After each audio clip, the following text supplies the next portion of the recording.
మీకు అధికారం ఉన్న కాంగ్రెస్కి 8 వచ్చినాయి, 8 శాసనసభ స్థానాలు ఉన్న బీజేపీకి 8 లోక్సభ స్థానాలు వచ్చినాయి. మీ పెర్ఫార్మెన్స్ ఈ 3 నెలల కాలంలో 6 నెలల కాలంలో మీ పెర్ఫార్మెన్స్ బాగలేక బీజేపీకి 8% అదే సరే 8 లోక్సభ స్థానాలు వచ్చినాయి అనుకోవాలా. ఇక్కడ పోయినసారి వాళ్ళకి 13 కదండి వచ్చినాయి, ఈసారి 8 అయినాయి, 5 తగ్గిర్రు. పోయినసారి ఇక్కడ తెలంగాణలో బీఆర్ఎస్ కి 9, బీజేపీకి 4. 9-4 కలితే 13 కదా. సో 9-4 కలితే 13. ఈసారి కూడా కలిసే పోటీ చేసిర్రు, 8కి వచ్చిర్రు. మరి 13కి 9కి వచ్చిర్రు అంటే 4 తగ్గిన 5 తగ్గినట్టే కదా. తగ్గినరని మేమంటున్నాము. మేము పెరిగినాం, మేము 3 ఉండే. మా పాలన బాగాలేకపోతే 3 కాస్త 0 అయ్యేది. మాకు 3 ఉండే, 3 0 అయ్యేది. మా పాలన బాగాలేకపోతే మాకు 3కి ఎంచి మేము ఎన్ని వచ్చినాం, 8కి వచ్చినాం, 5 పెరిగినాయి మావి. అలా 5 తగ్గినాయి అంటున్నా నేను. మీ ఇద్దరు కూటమి తగ్గింది. మీరు 3 పార్టీలు అన్ని స్థానాల్లో 17 స్థానాల్లో పోటీ చేశారు. మీరు వాళ్ళు అందరూ కలిసి వాళ్ళిద్దరు కలిసి కూడా అన్నిట్లలో పోటీ చేసారు. మేము కాదంటలేము, కానీ మేము పెరిగినాం అంటున్నాము. మా పరిపాలన బాగుంది అండ్ దేశంలో కూడా కాంగ్రెస్ పార్టీ పుంజుకుంది. దాన్ని కొత్త మేము చెప్పాల్సినటువంటి అవసరం లేదు. వచ్చినటువంటి రిజల్ట్స్ సాక్ష్యం.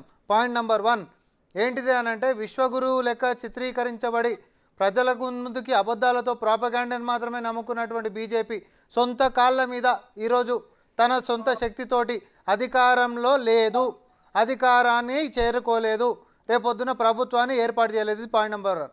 అంటే ఇంకొక కట్టే అంటే ఇంకొక ఏమంటారు సపోర్ట్ లేకపోతే వీళ్ళు నడవనీకి అవకాశం లేదు. సో ఇది ఫస్ట్ నిజం. రెండోది, 2014లో సేవకుడిని అని వచ్చిండు, 2019లో కాపలదారుని అన్నాడు, 2024 వచ్చేసరికి నేను దేవుడిని అన్నాడు. దేవుడు కాబట్టి దండం పెట్టి ఇంటికి పంపించే కార్యక్రమం పెట్టుకురు ప్రజలు. అది చాలా ఎన్నికల కంటే ఒక 2 రోజులు 3 రోజుల ముంగట అన్నాడు కాబట్టి ఇంపాక్ట్. ఓ 4 రోజులు ముంగట ఉంటే మొత్తానికే పంపించేటోళ్ళు గుడి కట్టి.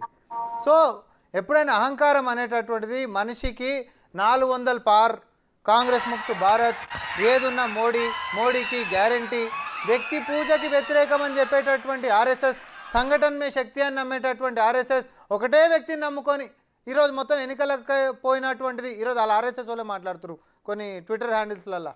ఒక వ్యక్తిని మాత్రమే ముందుకు పెట్టుకొని పోయినటువంటి అప్పుడు ఇట్లాంటి ఫలితాలే మనకు వస్తాయి. అంటే వాళ్ళలో కూడా ఒక భిన్నమైనటువంటి స్వరాలు మనం ఈరోజు వింటా ఉన్నాము. ఇంకొకటి, కోయలేషన్ ప్రీ కోయలేషన్ తోటి పోయినటువంటి ప్రీ ఎలక్షన్ కోయలేషన్ తోటి ఉన్నటువంటి పార్టీలు రేపొద్దున ఉంటాయా అంటే, అటు నితీష్ కుమార్ గారిది గ్యారంటీ ఉందా అనేది చెప్పలేము, చంద్రబాబు నాయుడు గారిది గ్యారంటీ ఉంటుందా అంటే చెప్పలేము. పీవీ గారు ఒకటైతే నిజం, పోయినసారి అంటే బీజేపీ తన సొంత కాళ్ళ మీదనే అధికారంలోకి వచ్చేటటువంటి నంబర్ ఉండే కాబట్టి వాళ్ళు ఏ సంగీతం ఏ మ్యూజిక్ పెట్టినా మిగతా జనాలు డ్యాన్స్ చేసారు. అది ఈడీ అయినా లేకపోతే సిబిఐ అయినా లేకపోతే ఇంకొకటి అయినా ఐటీ అయినా ఇంకేదైనా. కానీ ఈసారి సొంత శక్తి లేదు, ఇతరుల మీద ఆధారపడ్డప్పుడు మొన్న ఉన్నంత శక్తి ఈరోజు బీజేపీకి లేదు. నువ్వు శాసించనీక కూడా ఉండేటటువంటి పరిస్థితి ఉండబోదు. సొంత పార్టీలో కూడా రేపొద్దున కుంపటి రావచ్చు, అట్లెందుకు అనుకోవద్దు. ఈరోజు మీరు ఒకటి చూడండి, దేశవ్యాప్తంగా ఒక ఐరనీ ఏంటిదంటే, అంకెలల్లో కాంగ్రెస్ పార్టీ తక్కువ కనిపించినప్పుడు కూడా అందరి ముఖాలలో చిరునవ్వు కనిపిస్తుంది. కొన్ని జాగాలలో సంబరాలు కూడా చేస్తూ ఉన్నారు. కానీ అంకెలల్లో ఎక్కువ కనిపించినప్పుడు కూడా మూతులు మొత్తం ముడుచుకొని ఇంట్లో కూర్చున్నటువంటి పరిస్థితి బీజేపీలో మనకు కనిపిస్తూ ఉంది.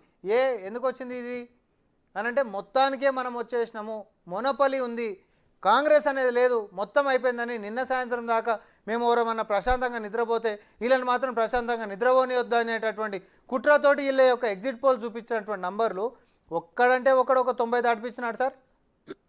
ఒక 90 దాటిపించిండా? ఏంది ఇది ప్రజాస్వామ్యమా ఇది ఇంకేమన్నా? అయితే ఎన్నికలు బీజేపీ లేకపోతే బీఆర్ఎస్ ఏమంటారు కాంగ్రెస్ని బీఆర్ఎస్ అన్నిటి పక్కన పెడదాం, ఒక్కడైతే ప్రజలు గెలిచిండ్రు. భారతదేశంలో ప్రజాస్వామ్యాన్ని మాత్రం కాపాడారు. రేపొద్దున ప్రభుత్వం ఎవరు ఏర్పాటు చేస్తారేమో, కానీ ప్రజాస్వామ్యంలో ప్రతిపక్షం మాత్రం బలంగా ఉండబోతుంది. Because number is huge. Just ఏదో 3 నిమిషాలల్లో నల్ల చట్టాలు చేసేసి 3 నిమిషాలలో డిస్కషన్లే లేకుండా, ఎక్కడ ఏ ప్యానెల్ ముందుకు పోకుండా, తర్వాత వచ్చి 750 మందిని 60 మందిని చంపిన తర్వాత 2 చేతులు ఎత్తి మాకు క్షమించేసేయండి లాంటివి ఇక జరగవు ఈ దేశంలో. చర్చ ఆవాజ్ అనేటటువంటిది పార్లమెంట్లో ఎక్కువ జరుగుతుంది. ఇప్పుడు ఏ చట్టాలు చేయాలన్నా ఒళ్ళు దగ్గర పెట్టుకొని చేయాల్సిందే.